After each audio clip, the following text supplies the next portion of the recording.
নমস্কাৰ, মই আপিল ৰহমান আৰু স্বাগতম জনাইছোঁ এইটো ইউটিউব চেনেললৈ। আজি আমি পঢ়িম ক্লাছ 7ৰ অসমীয়াৰ যিখন কিতাপ আছে উন্মেষ, তাৰে আজি আমি পাঠ 10টো কৰিম, সতৰ্কতাই সুৰক্ষা। খুবেই এটা ইম্পৰ্টেণ্ট পাঠ আজিৰ কাৰণে, আজিৰ যুগৰ কাৰণে এইটো খুবেই দৰকাৰী। যেনেকৈ আজি আমি মোবাইল ফোন, কম্পিউটাৰ আমি ব্যৱহাৰ কৰোঁ, ইণ্টাৰনেট ব্যৱহাৰ কৰোঁ, তাৰে ওপৰত এইটো পাঠ আছে, কেনেকৈ আমি ইণ্টাৰনেটত সঠিক ব্যৱহাৰ কৰিব পাৰোঁ। এইটো এটা কবিতা হয়। গতিকে ইয়াত তোমালোকে চাবা ইম্পৰ্টেণ্ট এইখিনি পইণ্ট, ইয়াৰ পৰা যথেষ্ট প্ৰশ্ন আছে তোমালোকৰ। ইয়াৰ পৰাই মই তোমালোকৰ যিমানখিনি প্ৰশ্ন দিয়া আছে ইফালে সকলোখিনি মই উত্তৰ কৰাই দিম। যেনেকুৱা এইবিলাক মিলাব দিছে, তাৰপিছৰবিলাক দিছে যে তলত দিয়া প্ৰশ্নকেইটাৰ উত্তৰ দিয়া, যে কবিতাটোৰ বিষয়বস্তু কি, অসাধু লোকে ইণ্টাৰনেটৰ জৰিয়তে কি কৰিব বিচাৰে, চাইবাৰ সুৰক্ষা বুলিলে কি বুজা। এইবিলাকৰ এনচাৰ ইয়াতে পাবা। যেনেকুৱা ইয়াক চাইবাৰ সুৰক্ষা বুলি কোৱা হয়। তাৰপিছত এই কবিতাটোৰ বিষয়বস্তু কি, যাতে চাইবাৰৰ পৰা আমি চাইবাৰ ক্ৰাইমৰ পৰা দূৰত থাকিব পাৰে সেইখিনি, ঠিক আছে। মই যিমানখিনি উত্তৰ দিম কিতাপৰ পৰাই দিম, এইবিলাক উত্তৰ কিন্তু কত নাপাবা, ঠিক আছে। ধুনীয়াকৈ মই নিজে বনাই উত্তৰখিনি দিছোঁ। তাৰ আগতে এইটো যিটো পাঠ আছে সতৰ্কতাই সুৰক্ষা, এইটোৰ পাঠৰ পৰা কিন্তু তোমালোকৰ 8 শাৰী লিখিব আহিব পাৰে পৰীক্ষাত। সেইকাৰণে এই কবিতাটো পঢ়া খুবেই দৰকাৰ। এবাৰ মই পঢ়ি দিওঁ, খুবেই ধুনীয়া কবিতা। কৈছে যে আমাৰ জোন, গতিকে জোন হৈছে এইটো ল'ৰাৰ নাম, মোবাইল চাই আছে, যে আমাৰ জোনৰ মোবাইল ফোনৰ টানটো অলপ বেছি, সদায় ঘৰত আজৰি পৰত বুটামত থাকে হেঁচি, হাতৰ টিপত পঢ়াৰ এপত কৰি অনুসন্ধান, ইণ্টাৰনেটৰ জৰিয়তে পায় বহু কথাৰ জ্ঞান। ইয়াত আছে 8 শাৰী, গতিকে এই 8 শাৰী কিন্তু খুবেই ইম্পৰ্টেণ্ট, ঠিক আছে, মুখস্থ ৰাখিবা। তাৰপিছত যে উচিত প্ৰয়োগ নকৰিলে পিছে বিপদে আগচি ধৰে, ইয়াতে পায় সুফল কুফল ঠগৰ হাততো পৰে, অসাধু লোকে চেক চাই থাকে আনৰ দুৰ্বলতাৰ, সুবিধা পালেই হৰলুকি কৰে নাই তাৰ প্ৰতিকাৰ। তাৰপিছত দিছে ভয়ে লাগে যিহে দিনকাল, আমাৰ জন্তু সৰু, নাজানি নুবুজি ক্লিক কৰি দিলে নহ'বনে বিপদ বাৰু, সেয়েহে জনক বুজাওঁ সদায় দিবা চাই চিতি খোজ, পানীৰ তলত কাঁইটৰ দৰে থাকে অকতলা গোজ, কেওফালে আজি বাঢ়িব ধৰিছে চাইবাৰ অপৰাধ, সাৱধান নহৈ পাছৱৰ্ড দিলে ধন মানৰ শৰাধ, মানে ধন মানৰ পইচা বা মান সন্মানৰ ক্ষতি হয়, ঠিক আছে। গতিকে আমাক প্ৰথমত যিখিনি দিছে যে ক্ৰিয়াকলাপ পাঠভিত্তিক, ইয়াত 1 নম্বৰ কৈছে যে তলত বাওঁফালে দিয়া শব্দবোৰৰ অৰ্থ সোঁফালে খেলি মেলিকৈ দিয়া আছে, শব্দৰ লগত অৰ্থ মিলাই লিখো আহা। গতিকে এতিয়া আমাক শব্দৰ লগত অৰ্থ মিলাব দিছে, আৰু যিহেতু এইটো এটা কবিতা হয়, এইটো কবিতাৰ মূল ভাৱো আহিব। মূল ভাৱ কেনেকৈ লিখিব লাগে মই সেইটো তোমালোকক দেখাই দি আছোঁ ৰ'বা। প্ৰথমত আমি বাওঁফালৰ পৰা সোঁফালটো মিলাই লওঁ। আমাক দিছে যে ঠগ মানে কি হ'ব, ঠগ যোনে যোনে ঠগায়, গতিকে কি হ'ব, প্ৰতাৰক হ'ব। তাৰপিছত প্ৰতিকাৰ মানে কি হ'ব, গতিকে আপদ গুচাবলৈ কৰা উপায়। প্ৰতিকাৰটো হ'ব এইটো। তাৰপিছত হ'ব হৰলুকি, ঠিক আছে। হৰলুকি মানে কি হ'ব, থিতাতে নাইকিয়া হোৱা কাৰ্য, গতিকে এই আছে এই নাই, এইটো হ'ব হৰলুকি। তাৰপিছত অকতলাটো কি হ'ব, ডাল পাত নুগুচোৱা বাঁহ আদি, গতিকে অকতলা, এইটো মিলিব ইয়াত। তাৰপিছত শৰাধটো মিলিব, এইটো মানে হৈছে নষ্ট হোৱা বা শেষ হোৱা, ঠিক আছে, এইটো মিলিলে ইয়াত। এতিয়া নেক্সট আমাক দিছে যে তলত দিয়া প্ৰশ্নবোৰৰ উত্তৰ দিয়া। যেনেকুৱা প্ৰথমটো প্ৰশ্ন দিছে যে কবিতাটোৰ বিষয়বস্তু কি। ধুনীয়াকৈ মই উত্তৰখিনি টাইপিং আকাৰে লৈ আহিছোঁ, তাৰপিছত আগত তোমালোকক দেখাই দিওঁ যে উত্তৰখিনি ক'ৰ পৰা লিখিবা। যেনেকুৱা কবিতাটোৰ বিষয়বস্তু কি, ইয়াত পঢ়া, ইয়াৰ পৰা মূল ভাৱো আহে, গতিকে মূল ভাৱ যদি আহে যে সতৰ্কতা সুৰক্ষাৰ কবিতাটোৰ মূল ভাৱ লিখা, তোমালোকে ইয়াৰ পৰা লিখিব ষ্টাৰ্ট কৰিবা যে ইণ্টাৰনেটৰ ব্যৱস্থাৰ উদ্ভাৱনে আমাৰ বহু কাম সহজসাধ্য কৰি তুলিছে, আজিকালি বেছিভাগ কাম ইণ্টাৰনেটৰ জৰিয়তে কৰা হয়। গতিকে মূল বিষয়বস্তু কি, ইণ্টাৰনেটৰ কাম, ঠিক আছে। সেইকাৰণে মূল বিষয়বস্তু যিটো প্ৰশ্ন দিছে 2 ক, এইটোৱে আমি এনচাৰ পাম, ইয়াতো মূল ভাৱ পাই যাম, ঠিক আছে। আমি মূল ভাৱৰ কথাই কৈ আছোঁ বাৰু, মই এনচাৰখিনি টাইপিং আকাৰে দিম। মূল ভাৱখিনি ইয়াৰ পৰা লিখিবা, ইয়ালৈকে আহিবা। তাৰপিছত যে ই আমাৰ শ্ৰম আৰু সময় ৰাহি কৰিছে, কিন্তু কিছুমান অসাধু লোকে আনৰ ব্যক্তিগত তথ্য ইণ্টাৰনেটৰ সহায়ত চুৰি কৰি ইয়াৰ অপব্যৱহাৰো কৰে। ইয়াৰ ফলত সাধাৰণ লোকসকলে যথেষ্ট কষ্ট ভুগিবলগীয়া হয়, আৰু তেওঁলোকে ধন সম্পদৰ লগতে মান সন্মানো হেৰুৱায়। এনে বিপদৰ পৰা সুৰক্ষিত হৈ থকাটোৱে চাইবাৰ সুৰক্ষা বুলি কোৱা হয়। চাইবাৰ অপৰাধীৰ পৰা নিজকে বচাই ৰাখিবলৈ কেনেদৰে সাৱধান হৈ থাকিব লাগে, সতৰ্কতা সুৰক্ষা কবিতাটোৰ মাজেৰে জানো সাজিছে, গতিকে মাজেৰে জানিব পাৰিছোঁ বুলি লিখিবা, মাজেৰে জানিব পাৰি বুলি দিবা। মূল ভাৱ যদি আহে এইখিনি লিখিবা, ইয়াৰ পৰা ইয়ালৈ লিখি যে মাজেৰে জানিব পাৰি বুলি লিখিবা, বাছ হৈ গ'ল। ঠিক আছে, মূল ভাৱ ইমানখিনি, মাজেৰে জানিব পাৰি বুলি লিখিবা মূল ভাৱ। চ' যি কি নহওক, মূল ভাৱ বহুতে সুধি থাকে, মূল ভাৱ বা সাৰাংশ আহে কবিতা, সেইকাৰণে কৈ দিলোঁ। এতিয়া আমি 2ৰ ক নম্বৰৰ পৰা উত্তৰখিনি কৰোঁ। 2 নম্বৰৰ প্ৰশ্নবিলাক দিছে যে তলৰ প্ৰশ্নকেইটাৰ উত্তৰ দিয়া। ক নম্বৰ প্ৰশ্ন দিছে যে কবিতাটোৰ বিষয়বস্তু কি? চ' আমি উত্তৰটো কৰিম যে ইণ্টাৰনেটৰ জৰিয়তে চাইবাৰ অপৰাধীৰ পৰা দূৰত থকা সতৰ্কতা। চ' যি সতৰ্কতাই সুৰক্ষা পাঠটোৰ তলত যিখিনি পইণ্ট আছে বা লাইন আছে, সেইটো লাইনৰ পৰা মই উত্তৰখিনি বনাই দিছোঁ। ঠিক আছে, কিতাপৰ পৰাই। তাৰপিছত খ নম্বৰ প্ৰশ্ন দিছে যে অসাধু লোকে ইণ্টাৰনেটৰ জৰিয়তে কি কৰিব বিচাৰে? চ' আমি উত্তৰ কৰিম যে অসাধু লোকে ইণ্টাৰনেটৰ জৰিয়তে আনৰ ব্যক্তিগত তথ্য ইণ্টাৰনেটৰ সহায়ত চুৰি কৰি ইয়াৰ অপব্যৱহাৰ কৰিব বিচাৰে। গ নম্বৰ প্ৰশ্ন যে চাইবাৰ সুৰক্ষা বুলিলে কি বুজা? আমি উত্তৰ কৰিম যে ইণ্টাৰনেটৰ বিপদৰ পৰা সুৰক্ষিত হৈ থকাকেই চাইবাৰ সুৰক্ষা বুলি বুজা যায়। ঘ নম্বৰ প্ৰশ্ন অকতলা গোচ বুলিলে কি বুজা? আমি উত্তৰ কৰিম যে অকতলা গোচ মানে ডাল পাত নুগুচোৱা অৰ্থাৎ পৰিষ্কাৰ নকৰা গোচ। 3 নম্বৰৰ প্ৰশ্নবিলাক দিছে যে তলত দিয়া প্ৰশ্নবোৰৰ উত্তৰ ভাবা আৰু লিখা। ক নম্বৰ প্ৰশ্ন দিছে যে ইণ্টাৰনেট ব্যৱস্থাৰ দুটাকৈ সুফল আৰু কুফলৰ বিষয়ে লিখা। চ' আমি উত্তৰ কৰিম যে ইণ্টাৰনেট ব্যৱহাৰৰ দুটাকৈ সুফল আৰু কুফলৰ বিষয়ে তলত উল্লেখ কৰা হ'ল। প্ৰথমত আমি সুফল লিখিম যে সুফল 1 নম্বৰ যে পঢ়া শুনা কাৰ্যত ইণ্টাৰনেটে বৰকৈ সহায় কৰে। চ' যেনেকৈ পঢ়ি আছা তোমালোকে ইউটিউবত, এইটোও কি ইণ্টাৰনেটৰ সহায়ত পঢ়ি আছা। তাৰপিছত 2 নম্বৰ যে নজনা যিকোনো বস্তুৰ বাবে ইণ্টাৰনেটৰ যোগেদি জানিব পাৰি আৰু দূৰণিবতীয়া ব্যক্তিৰ সৈতে প্ৰত্যক্ষ যোগাযোগ স্থাপন কৰিব পাৰি।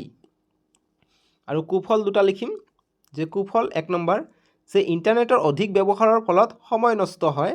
চ' আমি ইণ্টাৰনেট যেতিয়া ব্যৱহাৰ কৰোঁ, মোবাইলটো হাতত লওঁ, আমি কেতিয়াবা ইনষ্টাগ্ৰাম ফেচবুকটো অ'পেন কৰিলে বা ইউটিউবৰ শ্বৰ্ট চালে কেতিয়াবা 1 ঘণ্টা 1.5 ঘণ্টা পাৰ হৈ যায়, আমি গমেই নাপাওঁ, গতিকে সময় নষ্ট হয়।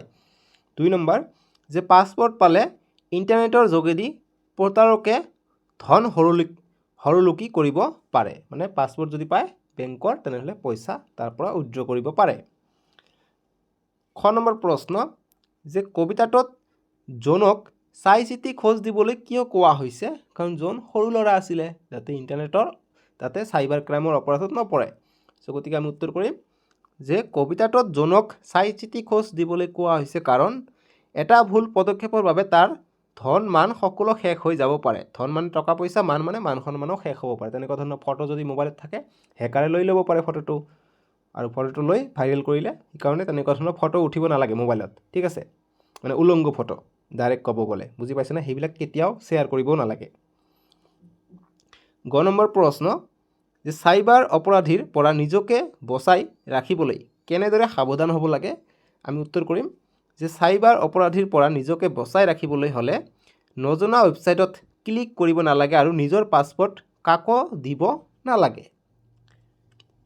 ঘ নম্বৰ প্ৰশ্ন যে কবিতাটো পঢ়ি তোমাৰ ভাল লগা আন এটি নতুন শিৰোনাম দিয়া। চ' কবিতাটোৰ পঢ়ি যেনেকুৱা সতৰ্কতাই সুৰক্ষা দিছে কবিতাটোৰ নাম, তেনেকুৱা আৰু এটা বেলেগ নাম তোমালোকক দিব কৈছে। চ' মই দিছোঁ চাইবাৰ সুৰক্ষা, বা তোমালোকে বেলেগো দিব পাৰা, যে মোবাইলৰ সু ব্যৱহাৰ দিব পাৰা বা ইণ্টাৰনেটৰ সু ব্যৱহাৰ তেনেকুৱাও দিব পাৰা, এইটো দিলে হ'ব। নেক্সট 4 নম্বৰ প্ৰশ্ন দিছে যে তলত দিয়া প্ৰশ্নটোৰ উত্তৰ আলোচনা কৰি কোৱা আৰু লিখা।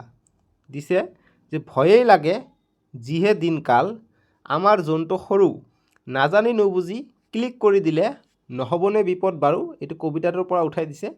চ' এইটোৰ বিষয়ে আমাক আলোচনা কৰি লিখিব লাগে। চ' আমি উত্তৰ কৰিম। এতিয়া তলত প্ৰশ্ন দিছে ইয়াৰ ওপৰত যে জোন নামৰ সৰু ল'ৰাটিয়ে নাজানি নুবুজি ইণ্টাৰনেট ব্যৱহাৰ কৰিলে কেনেধৰণৰ বিপদ হ'ব পাৰে বুলি আশংকা কৰা হৈছে? চ' আমি উত্তৰ কৰিম যে আজিকালি চাৰিওফালে চাইবাৰ অপৰাধৰ ঘটনা ঘটি আছে, গতিকে জোন নম্ৰ সৰু ল'ৰাটিয়ে নাজানি নুবুজি য'ত ত'ত ক্লিক কৰি দিলে অসাধু লোকে সুযোগ লৈ তাক বিপদত পেলোৱাৰ আশংকা কৰা হৈছে। এতিয়া 5 নম্বৰ প্ৰশ্ন খুবেই ইম্পৰ্টেণ্ট। প্ৰসংগ সংগতি দৰ্শাই ব্যাখ্যা কৰা আহিবই তোমালোকৰ 3 নম্বৰ নহ'লে 4 নম্বৰৰ কাৰণে। আমাক দিছে প্ৰশ্নটো যে কেউফালে আজি বাঢ়িব ধৰিছে চাইবাৰ অপৰাধ, সাৱধান নহৈ পাছৱৰ্ড দিলে ধন মানৰ শৰাত। চ' এইটো কবিতাটোৰ লাষ্ট লাইন উঠাই দিছে, এইটো আমাক ব্যাখ্যা কৰিব লাগে। চ' আমি উত্তৰ কৰিম যে উক্ত কবিতা ফাঁকি সতৰ্কতাই সুৰক্ষা নামৰ কবিতাটোৰ পৰা তুলি অনা হৈছে বা তুলি দিয়া হৈছে বা তুলি অনা হৈছে বুলি লিখিবা হৈ যাব। তাৰপিছত লিখিবা যে ইয়াত কবিয়ে নিজৰ মনৰ আশংকা প্ৰকাশ কৰিছে। কবিয়ে কৈছে যে বৰ্তমান সময়ত চাৰিওফালে চাইবাৰ অপৰাধৰ সংখ্যা দ্ৰুত গতিত বৃদ্ধি পাইছে, গতিকে ইণ্টাৰনেট ব্যৱহাৰ কৰোঁতে যথেষ্ট সতৰ্ক হোৱা উচিত। কেনেবাকৈ অসাধু চক্ৰই কোনোবা ব্যক্তিৰ পাছপোৰ্ট লাভ কৰিলে সেই ব্যক্তিজনৰ ধন মান সকলো লুটি লৈ যাব, এতেকে পাছপোৰ্ট কাকো দিব নালাগে। এতিয়া আমাক দিছে ভাষা অধ্যয়ন। ভাষা অধ্যয়নত আমাক দিছে যে জানো আহা যে পানীৰ তলৰ কাঁইটৰ দৰে থাকে অকতলা গোজ, ওপৰৰ পদ্যফাঁকিত থকা পানীৰ তলৰ কাঁইট এটা খণ্ডবাক্য। গতিকে পানীৰ তলৰ কাঁইট এটা কি খণ্ডবাক্য, গতিকে অজনা শত্ৰু যে আমি কওঁ সেইটো, পানীৰ তলত কি বস্তু থাকে আমি দেখা নাপাওঁ যে সেইটো। ইয়াৰ অৰ্থ হ'ল নেদেখা নজনা বিপদ বা গোপন শত্ৰু। খণ্ডবাক্যটোত থকা পানীৰ তলৰ কাঁইট এই তিনিটা পদে নিজৰ অৰ্থ এৰি উক্ত অৰ্থটো প্ৰকাশ কৰিছে। গতিকে পানীৰ তলৰ কাঁইট এইবিলাক নেৰি এইবিলাক বুজাইছে যে নজনা শত্ৰু বা নজনা বিপদ। ঠিক আছে, এতিয়া আমাক দিছে যে উক্ত অৰ্থটো প্ৰকাশ কৰিছে। এতিয়া তেনেধৰণৰ দিছে যে জতুৱা শব্দৰ অৰ্থ হ'ল জাতিৰ বা জাতি সম্বন্ধীয়। জতুৱা ঠাঁচ মানে ভাষাৰ স্বকীয় লক্ষণ বা বৈশিষ্ট্য থকা গঢ় বা শৈলী। কোনো ভাষাৰ স্বকীয় প্ৰকাশভংগী হৈছে জতুৱা ঠাঁচ। তাৰপিছত যি খণ্ডবাক্যত থকা শব্দবোৰেৰে নিজৰ অৰ্থ এৰি এটা উমৈহতীয়া বিশেষ অৰ্থ প্ৰকাশ কৰে তাক জতুৱা ঠাঁচৰ খণ্ডবাক্য বোলে। গতিকে জতুৱা ঠাঁচৰ খণ্ডবাক্য কাক বোলে, ইয়াৰ পৰা তোমালোকে এনচাৰটো পাই গ'লা। যেনে পানীত হাঁহ নচৰা মানে অতি বেয়া অৱস্থা, পানীৰ মিঠৈ, কপাল ফুট আদি। কপাল ফুল মানে কি, কপাল ভাল হোৱা, কপাল ফুট মানে কপালত মানে দুখ আহিছে, বেয়া হোৱা, এইবিলাক। ঠিক আছে, চ' এতিয়া আমাক এই 6 নম্বৰৰ আমাক প্ৰশ্ন দিছে, এই 6 নম্বৰৰখিনি আমি এতিয়া উত্তৰখিনি কৰি লওঁ। 6 নম্বৰ প্ৰশ্ন দিছে যে তলত দিয়া জতুৱাৰ ঠাঁচৰ খণ্ডবাক্যকেইটা ব্যৱহাৰ কৰি একোটাকৈ বাক্য লিখা। আমাক উদাহৰণ এটা দিয়া আছে, কৰি দিছে যে উদাহৰণ যে কাণে কাণ মাৰি অৰ্থাৎ কথমপি, যে যোৱা পৰীক্ষাত সি কাণে কাণ মাৰিহে উত্তীৰ্ণ হ'ল, মানে কোনোমতে পাছ কৰিছে। নেক্সট আমাক যিটো দিছে যে পানীত হাঁহ নচৰা অৰ্থাৎ অভাৱে জুৰুলা কৰা। গতিকে মই উত্তৰ হিচাপে দিছোঁ। চ' উত্তৰটো লিখিবা যে দেউতাকৰ মৃত্যুৰ পিছত ৰমেশৰ পানীত হাঁহ নচৰা অৱস্থা হ'ল। গতিকে যিখিনি আছে প্ৰশ্নত সেইখিনি তোমালোকে দাগ টানিও দিব পৰা এনেকৈ যে পানীত হাঁহ নচৰা অৱস্থা হ'ল। তাত তলত দিছে আমাক জোন ওলায় অৰ্থাৎ চন্দ্ৰ উদয় হয়। লিখিবা যে শুক্লপক্ষত জোন ওলায়। ইয়াত তোমালোকে তলত দাগ দিব পৰা, নিদিলেও একো কথা নাই। ঠিক আছে, নেক্সট আমাক দিছে তাৰ তলত বেলি উঠে অৰ্থাৎ সূৰ্য উদয় হয়। লিখিম ৰাতিপুৱা বেলি উঠে, তোমালোকে এনেকৈ দাগো দিব পৰা তলত। তাৰপিছত দিছে খাই পাত ফলা অৰ্থাৎ অলস লাগি, মানে খুবেই কি কৰে, অলস কৰা বা তেনেকুৱা ধৰণৰ, যে খাই পাত ফলা লোকক কোনেও ভাল নাপায়। ঠিক আছে, অলস লাগি, খাই পাত ফলা মানে কাৰো খাই তাৰ ভাল নাম নকয়। ঠিক আছে, সেইটোক কয় অচলাগি। ঠিক আছে, যাৰ খাই তাৰ বিষয়ে ভাল নকয়। ঠিক আছে, পিছে বেয়া কথা কয়, তেনেকুৱা ধৰণৰ।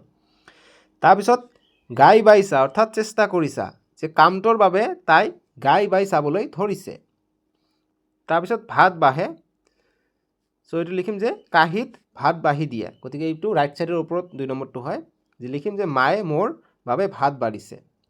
তাৰপিছত দিছে আমাক পানীৰ মিঠৈ অৰ্থাৎ অসম্ভৱ বা অবাস্তৱ বস্তু, যেনেকুৱা এৰাতিৰ ভিতৰত চহকী হোৱাটো পানীৰ মিঠৈৰ দৰে সঁচা। গতিকে এৰাতিৰ ভিতৰত চহকী হ'ব নোৱাৰি, ধন মালেৰে বা যিকোনো বস্তুৰে আমি চহকী হ'ব নোৱাৰোঁ, এৰাতিৰ ভিতৰত সময় লাগে। ঠিক আছে, তাৰপিছত আঁঠু ল অৰ্থাৎ শৰণাপন্ন হ, অৱশেষত সি মোৰ ওচৰত আঁঠু ল'লে। ঠিক আছে, 7 নম্বৰ প্ৰশ্ন দিছে এতিয়া যে কাষৰ বাকচত দিয়া উপযুক্ত জুৰীয়া শব্দৰে তলত দিয়া দফাটো সম্পূৰ্ণ কৰা। চ' 7 নম্বৰ প্ৰশ্নটো আমাক জুৰীয়া শব্দ দিছে এই বাকচৰ ভিতৰত, যেনেকুৱা ইফালে সিফালে, লগে লগে, উটি ভাঁহি, যাৰে তাৰে, চাই চিতি, এইবিলাক আমাক এই খালী ঠাইবিলাকত বহাব লাগে। এইটো নহয়, এইটো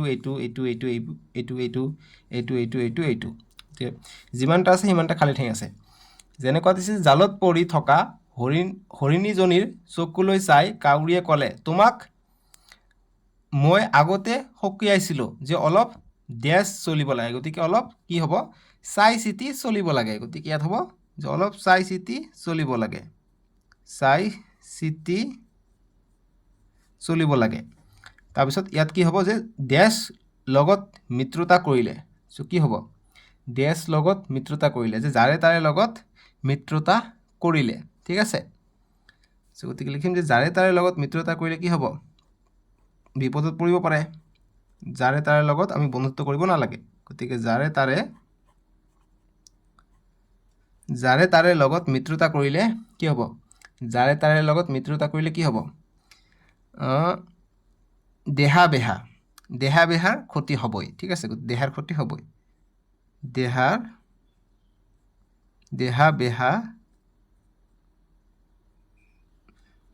বেহাৰ ক্ষতি হ'বই। তুমি ডেছকৈ ধূৰ্ত শিয়ালটোৰ লগত মিত্ৰতা কৰিছা, গতিকে তুমি কি হ'ব, ইয়াত গুণী জ্ঞানী, ঠিক আছে, বা তুমি বেলেগৰ লগত মিত্ৰতা কৰিছা, গতিকে তুমি এইটো হৰিণাজনীৰ কথা কৈছে, গতিকে কি হ'ব, জানি নাজানি, গতিকে নজনা নুবুজা, গতিকে নজনা নুবুজাকৈ ধূৰ্ত শিয়ালটোৰ লগত মিত্ৰতা কৰিছিলা, গতিকে ইয়াত হ'ব নজনা নুবুজাকৈ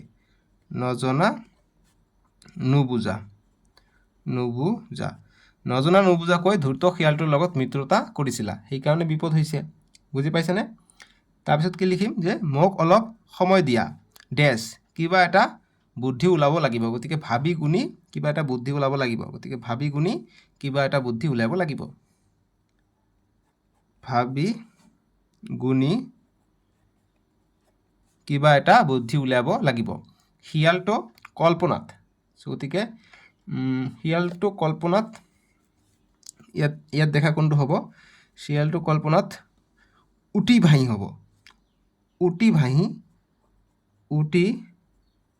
ভাঁহি থাকক, তাৰ সফল হ'ব নিদিওঁ।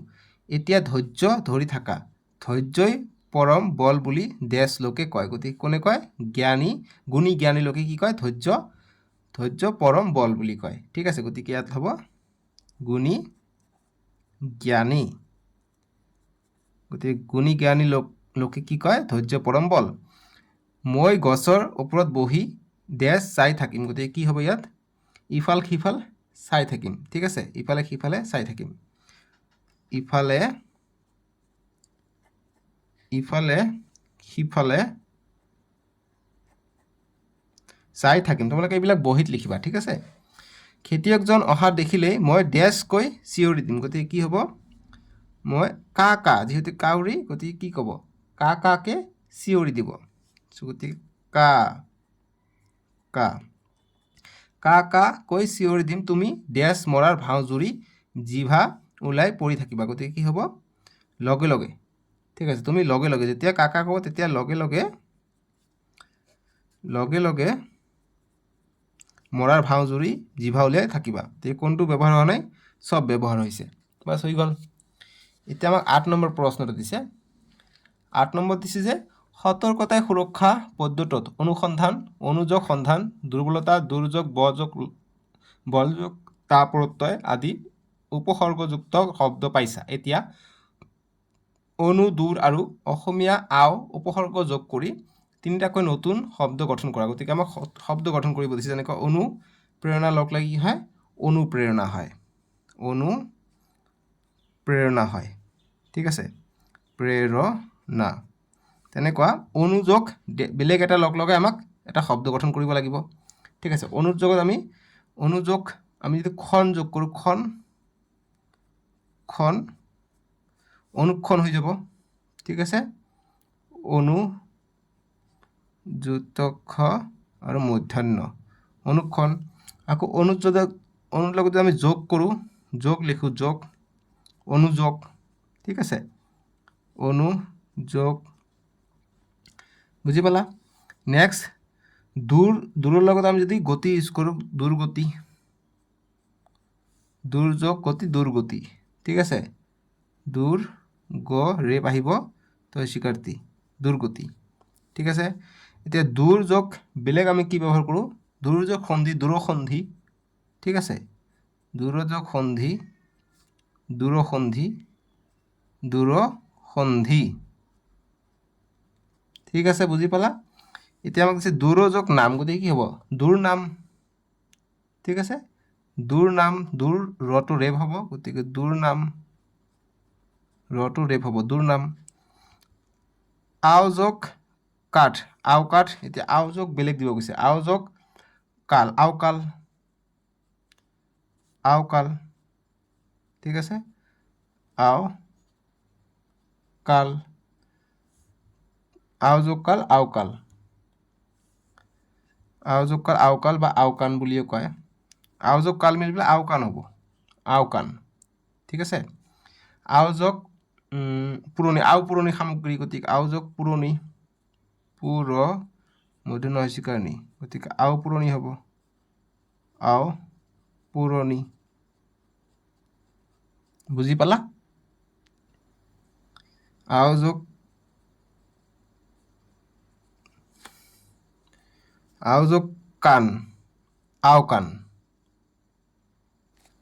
এতিয়া নেক্সট আমাক কি দিছে নেক্সট দিছে আমাক জ্ঞান সম্প্ৰসাৰণ গতিকে জ্ঞান সম্প্ৰসাৰণৰ 9 নম্বৰ প্ৰশ্নটো আমাক উত্তৰ কৰিব লাগিব গতিকে এতিয়া 9 নম্বৰ প্ৰশ্নটো আমি এতিয়া উত্তৰ কৰোঁ এতিয়া আমাক দিছে জ্ঞান সম্প্ৰসাৰণ 9 নম্বৰ প্ৰশ্নটো দিছে যে তোমালোকে কবিতাটোত চাইবাৰ সুৰক্ষাৰ বিষয়ে পাইছা চাইবাৰ সুৰক্ষাৰ বাবে কি কি ব্যৱস্থা লোৱা উচিত দলত আলোচনা কৰি লিখা সো আমি উত্তৰ কৰিম যে চাইবাৰ সুৰক্ষাৰ বাবে ইন্টাৰনেট ব্যৱহাৰ কৰোঁতে অতি সাৱধান হ'ব লাগে অজ্ঞাত কোনো ৱেবছাইটত ক্লিক কৰিব নালাগে নিজৰ পাছৱৰ্ড কাকো দিব নালাগে যদি কেতিয়াবা চাইবাৰ অপৰাধ সংঘটিত হয় তেন্তে তৎক্ষণাৎ 1930 নম্বৰত ফোন কৰি জনাব লাগে বা অভিযোগ দিব লাগে ঠিক আছে নেক্সট আমাক দিছে 10 নম্বৰটো ক নম্বৰ কৈছে যে তলত দিয়া জাননীখন পঢ়া আৰু তলৰ প্ৰশ্নকেইটাৰ উত্তৰ দিয়া গতিকে জাননী এখন দিছে তাৰ পিছত তলত প্ৰশ্ন দিছে জাননীখন দিছে যে অসম চৰকাৰ আৰক্ষী বিভাগ মানকাচৰ আৰক্ষী থানা মানকাচৰ পিনক'ড হৈছে 783131 ঠিক আছে এতিয়া আমাক দিছে যে নম্বৰ ইফালে দিছে তাৰিখ 10 অক্টোবৰ 2025 জাননী দিছে জাননীটো আমাক কি দিছে দেখা কৈছে যে পঢ়িলো যে ইয়াৰ দ্বাৰা মানকাচৰ আৰক্ষী থানা এলেকাৰ সমূহ জনসাধাৰণক জনোৱা যায় যে আজি কিছুদিন ধৰি মানকাচৰ অঞ্চলত চাইবাৰ অপৰাধ সম্পৰ্কীয় বহুতো গোচৰ ৰুজু হৈছে শেহতীয়াকৈ বৃদ্ধি পোৱা চাইবাৰ অপৰাধ ৰোধ কৰিবলৈ চাইবাৰ অপৰাধ যেনে বিত্তীয় প্ৰবঞ্চনা সামাজিক মাধ্যমৰ জৰিয়তে প্ৰতাৰণা ইমেইল সামাজিক মাধ্যমৰ একাউণ্ট বা বেংক একাউণ্ট হেক হোৱা ব্যক্তিগত তথ্য চুৰি হোৱা আদি পৰিস্থিতিৰ সন্মুখীন হয় তেন্তে অনতি বিলম্বে থানাত যোগাযোগ কৰে যেন তাৎক্ষণিক সঁহাৰিৰ বাবে তলৰ হেল্পলাইন নম্বৰত যোগাযোগ কৰি অভিযোগ দাখিল কৰিব পাৰে সতৰ্ক থাকক সুৰক্ষিত থাকক হেল্পলাইন নম্বৰটো দিছে 1930 আৰু স্বাক্ষৰ কাৰ আছে স্বাক্ষৰ ভাৰপ্ৰাপ্ত আৰক্ষী বিষয়া মানকাচৰ আৰক্ষী থানা জনহিতাৰ্থে প্ৰচাৰিত মানে মানুহৰ বাবে প্ৰচাৰ কৰা হৈছে ৰাইজৰ বাবে এতিয়া তলত প্ৰশ্ন দিছে যে জাননীখন কোনে কিয় প্ৰচাৰ কৰিছে আমি উত্তৰ কৰিম মানকাচৰ আৰক্ষী থানাৰ ভাৰপ্ৰাপ্ত বিষয়াই চাইবাৰ অপৰাধ ৰোধ কৰিবলৈ জাননীখন প্ৰচাৰ কৰিছে তাৰপিছত গ নম্বৰ যে জাননীখনত কি সমস্যাৰ কথা কোৱা হৈছে আমি উত্তৰ কৰিম জাননীখনত চাইবাৰ অপৰাধৰ সমস্যাৰ কথা কোৱা হৈছে ঘ নম্বৰ যে জাননীখন কোন তাৰিখে জাৰি কৰা হয় আমি উত্তৰ কৰিম ইংৰাজী 10 অক্টোবৰ 2025 তাৰিখে তাতে উল্লেখ আছে তাৰিখ ঠিক আছে জাননীখনত 9 নম্বৰ প্ৰশ্ন যে চাইবাৰ অপৰাধ সংঘটিত হ'লে কি নম্বৰত অভিযোগ দাখিল কৰিবলৈ কোৱা হৈছে গতিকে 30 নম্বৰত আমাক ওপৰত দিয়া আছে হেল্পলাইন নম্বৰটো সো 1930 নম্বৰ বুলি লিখিবা ঠিক আছে নেক্সট 6 নম্বৰ প্ৰশ্ন যে জাননীখনত কি কি অপৰাধৰ কথা কোৱা হৈছে সো জাননীখনৰ ওপৰত দিয়া আছে বিত্তীয় প্ৰবঞ্চনা এনেকুৱা ধৰণৰ সো লিখিম যে জাননীখনত বিত্তীয় প্ৰবঞ্চনা সামাজিক মাধ্যমৰ জৰিয়তে প্ৰতাৰণা ইমেইল সামাজিক মাধ্যমৰ একাউণ্ট বা বেংক একাউণ্ট হেক হোৱা ব্যক্তিগত তথ্য চুৰি হোৱা আদি অপৰাধৰ কথা কোৱা হৈছে বা অপৰাধৰ কথা কৈছে 6 নম্বৰ প্ৰশ্ন যে তোমাৰ পৰিয়ালৰ সদস্য বা চিনাকি লোকে এনে পৰিস্থিতিৰ সন্মুখীন হ'লে তুমি কি কৰিবা লিখা আমি উত্তৰ কৰিম যে ঘটনাটো ভালকৈ বুজি লৈ আৰক্ষী থানাত জনাম আৰু 1930 নম্বৰত ফোন কৰি জনাম ঠিক আছে নেক্সট আমাক দিছে জানো আহা যে বয় বস্তু চুৰি মাৰপিট আদি অপৰাধৰ বিৰুদ্ধে আৰক্ষী থানাত গোচৰ দিয়া লিখিত আবেদনেই হ'ল এজেহাৰ। গতিকে এজাহাৰ কেনেকৈ দিব লাগে সেইটোৰ ওপৰত দিছে যে এজাহাৰ লিখিবলৈ শিকোৱা আহা। যে এজাহাৰ কেনেকৈ লিখে, যেনেকৈ থানাত FIR দিয়ে যে সেইটো, যে প্ৰতি মাননীয় ভাৰপ্ৰাপ্ত আৰক্ষী বিষয়া, নলবাৰী সদৰ আৰক্ষী থানা নলবাৰী। গতিকে তোমালোকৰ যিটো থানা হয় সেইটো নাম দিবা। পিন 781335, তাৰিখ 6 অক্টোবৰ 2025 বা 6 অক্টোবৰ 2025। বিষয় চাইবাৰ অপৰাধ সম্পৰ্কীয় এজাহাৰ। এতিয়া লিখিব লাগে যে মহোদয়, সন্মানপূৰ্বক বিনীত নিবেদন এই যে যোৱা 5 অক্টোবৰ 2025 তাৰিখে পুৱা 10:30 বজাত নলবাৰী চহৰত অৱস্থিত ভাৰতীয় ষ্টেট বেংকৰ শাখাত থকা মোৰ বেংক একাউণ্ট নম্বৰ, ইমান যিখিনি থাকিব XX নিদিবা তোমালোকে, একাউণ্ট নম্বৰ যিটো থাকে সম্পূৰ্ণ দিব লাগে, 11 অংকৰ বা 10 অংকৰ বা 12 অংকৰ গোটেই দিব লাগে। দেশৰ পৰা নগদ 10,000 টকা উলিওৱা হৈছে বুলি মোৰ মোবাইলত এটা বাৰ্তা আহে। মই শাখা কাৰ্যালয়লৈ গৈ সেই ধন নিজে উলিওৱা নাই বুলি কোৱাত বেংকৰ বিষয় কৰ্মচাৰীয়ে এই কাৰ্য চাইবাৰ অপৰাধীয়ে কৰা বুলি সন্দেহ প্ৰকাশ কৰে। সেয়েহে মই আপোনাৰ ওচৰত এই গোচৰ দাখিল কৰিলোঁ যাতে মোৰ কষ্টোপাৰ্জিত ধন ঘূৰাই পাওঁ। গতিকে মহোদয়ে এই সম্পৰ্কত যথাবিহিত ব্যৱস্থা গ্ৰহণ কৰে যেন এয়াই মহোদয়ৰ ওচৰত মোৰ সৰল প্ৰাৰ্থনা। যে সংলগ্ন নথি মানে ইয়াৰ লগত তোমালোকে জেৰক্স কপি দিব লাগিব, যে বেংক পাছবুকৰ প্ৰথম পৃষ্ঠাৰ সপ্ৰত্যায়িত কপি, মানে পাছবুকত য'ত একাউণ্ট নম্বৰ ফটো থাকে সেইটো, আৰু মোবাইলত অহা বাৰ্তাৰ স্ক্ৰীনশ্বট, যিটো মেছেজ আহিছে সেইটোৰ স্ক্ৰীনশ্বট। তাৰপিছত লিখিব লাগে যে ইতি আপোনাৰ বিশ্বাসী ৰামলাল বাছফৰ, পিতা হৰিলাল বাছফৰ, জেল ৰোড, নলবাৰী চহৰ, নলবাৰী। ঠিক আছে। নেক্সট আমাক প্ৰকল্প দিয়া আছে। চ' প্ৰকল্পৰ 12 নম্বৰটো লাগিব। এতিয়া আমি প্ৰকল্পটো কৰি লওঁ। প্ৰকল্পৰ 12 নম্বৰ প্ৰশ্নটো দিছে যে সজাগতাৰ মাজেৰেহে চাইবাৰ সুৰক্ষা সম্ভৱ। এই বিষয়ে প্ৰত্যেকে একোটাকৈ শ্লোগান লিখা আৰু একোখনকৈ ডাঠ কাগজত ডাঙৰকৈ শ্লোগানটো লিখি সকলোৱে দেখাকৈ বিদ্যালয়ৰ বেৰত আঁৰি থোৱা। চ' আমি শ্লোগানটো মই দিছোঁ তোমালোকৰ কাৰণে, লিখিবা যে সতৰ্ক হওক, সুৰক্ষিত থাকক, পাছৱৰ্ড কাকো নিদিব, অজ্ঞাত ৱেবছাইটত ক্লিক নকৰিব, 1930 নম্বৰত ফোন কৰক। প্ৰকল্পৰ আমি 12 নম্বৰটো কৰিলোঁ। এতিয়া 13 নম্বৰটো দিছে যে ষষ্ঠ শ্ৰেণীৰ পাঠ্যপুথিৰ 10 নং পাঠটিত তোমালোকে ইতিমধ্যে সাক্ষাৎকাৰ এটি পঢ়ি আহিছা। গতিকে সাক্ষাৎকাৰৰ বিষয়ে আমি পাইছোঁ। চাইবাৰ সুৰক্ষাৰ বিষয়ে তুমি আৰু কি কি জানিব বিচৰা তাৰ এখন তালিকা প্ৰস্তুত কৰা। এতিয়া তোমাৰ জানিবলগীয়া কথাখিনি তোমাৰ বিদ্যালয়ৰ শিক্ষক বা আন সমল ব্যক্তিৰ পৰা জানিবলৈ তলৰ আৰ্হি এটা সাক্ষাৎকাৰ লোৱা। গতিকে এনেকুৱা ধৰণৰ সাক্ষাৎকাৰ ল'ব লাগে। যেনেকুৱা সাক্ষাৎকাৰৰ আৰ্হি দিছে যে বিষয় চাইবাৰ সুৰক্ষা, সাক্ষাৎকাৰ দাতাৰ নাম আৰু বয়স কিমান সেইটো সুধিব লাগে। সাক্ষাৎকাৰীৰ নাম, কোনে সাক্ষাৎ লৈ আছে, স্থান, তাৰিখ, সময়, ক'ত লৈ আছে, কেতিয়া লৈ আছে সেইটো। আৰু সাক্ষাৎকাৰত কি কি কৰিব লাগে সেইটো দিব কৈছে। যে সাক্ষাৎকাৰ যে ছাত্ৰ ছাত্ৰী বা ছাত্ৰ হ'লে ছাত্ৰ, ছাত্ৰী হ'লে ছাত্ৰী কি ক'ব, নমস্কাৰ, মোৰ নাম যি হ'ব সেইটো, নিজৰ নাম আৰু পৰিচয় দিব লাগিব। দিম, মই চাইবাৰ সুৰক্ষাৰ বিষয়ে কিছু কথা ক'ব বিচাৰিছোঁ, আপোনালোকে কিছুমান কথা সুধিব পাৰেনে? সাক্ষাৎকাৰদাতাৰ উত্তৰ যে মই দিব পাৰিম নিশ্চয়, আৰু ক'ব। তেতিয়া ইয়াৰ পিছত তেওঁলোকে তলৰ প্ৰশ্নসমূহৰ আৰ্হিত সাক্ষাৎদাতাক প্ৰশ্ন সুধিব পাৰিবা। গতিকে পডকাষ্ট যে চাইছা ইউটিউবত তেনেকুৱা ধৰণৰ। যে 1 নম্বৰ যে চাইবাৰ সুৰক্ষা কি হয়, যাক তুমি ইণ্টাৰভিউ লৈ আছে তাক সুধিবা যে চাইবাৰ সুৰক্ষা কি হয়, আমাৰ মোবাইল, কম্পিউটাৰ, টেবলেট আদি কিদৰে সুৰক্ষিত ৰাখিব পাৰি, পাছৱৰ্ড কেনেকৈ নিৰাপদে ৰাখিব পাৰি, এনেকৈ প্ৰশ্ন যেতিয়া কৰিব এটা এটা উত্তৰ আহিব। তাৰপিছত নেক্সট প্ৰশ্ন এইটো উত্তৰ দিলে নেক্সট এইটো প্ৰশ্ন কৰিবা যে অনলাইনত কেতিয়াবা অচিনাকি লিংক পোৱা যায়, এইবোৰ খুলি চাব লাগেনে, যদি নালাগে কিয় নালাগে। গতিকে কিয় নালাগে সেইটো বিষয়ে ক'ব যে এইবিলাক চালে তাতে লিংক কৰিলে বেংকৰ পৰা পইচা কাটি যাব, OTP শ্বেয়াৰ কৰিব নালাগে, তাৰপিছত পাছৱৰ্ড দিব নালাগে। যে অনলাইনত থাকোঁতে আমি প্ৰধানকৈ কি কথা মনত ৰাখিব লাগে। গতিকে অনলাইনত থাকোঁতে আমি কি কথা মনত ৰাখিব লাগে যাতে বেলেগে আমাক প্ৰতাৰণা কৰিব নোৱাৰে, সেইবিলাক আমাক চাব লাগে। তেনেকুৱা ধৰণৰ ফটো আমি ব্যৱহাৰ কৰিব নালাগে। আমাৰ যিবিলাক নিজস্ব ফটো থাকে সেইবিলাক কাকো শ্বেয়াৰ কৰিব নালাগে, বা ফটো সেইবিলাক উঠাবই নালাগে। ঠিক আছে, ফটোই উঠাব নালাগে। নেক্সট, সাক্ষাৎকাৰৰ সাৰাংশ। যে সমগ্ৰ সাক্ষাৎকাৰটোৰ পৰা তুমি কি কি শিকিলা সেই বিষয়ে এটি চমু টকা প্ৰস্তুত কৰা। গতিকে এইটো সাক্ষাৎকাৰৰ পৰা কি কি শিকিলা এইটো চমু টকা। চ' এইটো প্ৰশ্ন নালাগে পৰীক্ষাৰ কাৰণে। চ' এইটো পাৰ্ট শেষ হৈ গ'ল। এতিয়া নেক্সট ভিডিঅ'ত আমি নেক্সট পাৰ্টটো কৰিম, ডেছক্ৰিপশ্যনত দিয়া আছে, নহ'লে স্ক্ৰীনৰ ৰাইট ছাইডত উঠিব, তাতে ক্লিক কৰি চাব পাৰিবা। পাৰ্ট 11 ছাত্ৰৰ কৰ্তব্য, আৰু নহ'লে এইটো চাৰ্চ কৰিবা ইউটিউবত F5S8J7 APL বুলি চাৰ্চ কৰিবা, আহি যাব। ঠিক আছে, APL বা APL ৰহমান বুলি চাৰ্চ কৰিবা, বা APL ছাৰ বুলিও চাৰ্চ কৰিব পাৰা। ঠিক আছে, চ' যি কি নহওক এইখিনিয়ে। Bye bye, take care.